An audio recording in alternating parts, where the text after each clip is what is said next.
Good afternoon from Cairo. I'm George Alagaya on a day that promises to be the most significant yet in this popular uprising. All day, people have been streaming into Liberation Square, just a few hundred meters behind me. It was almost a festive atmosphere when I was down there earlier this morning. Rich and poor, young and old, men and women, all of them, though, determined to show their opposition to this 30-year rule of President Hosni Mubarak. Our first report today is from Kasia Madera. The call for protest remains strong. The aim is to get 1 million people onto the streets of Cairo. With the army promising not to use force against the demonstrators, there is a renewed confidence and energy among the protesters. Everyone in our belief is that the army will never use military force against civilians because this is not what they were trained for. In contrast, the Interior Police, the Ministry of Interior Police or Security, are trained to just torture and shoot people, and that's what they have been doing for the past 20 years.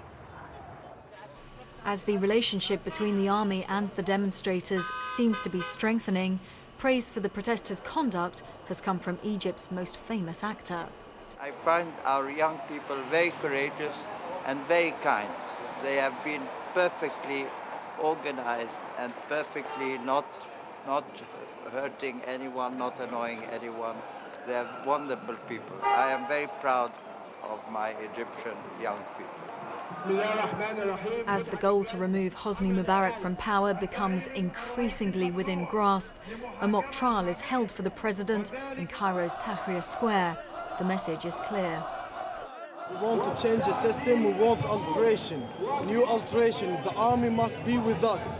The army must be with us, not against us. And it's not just Cairo that is witnessing these scenes.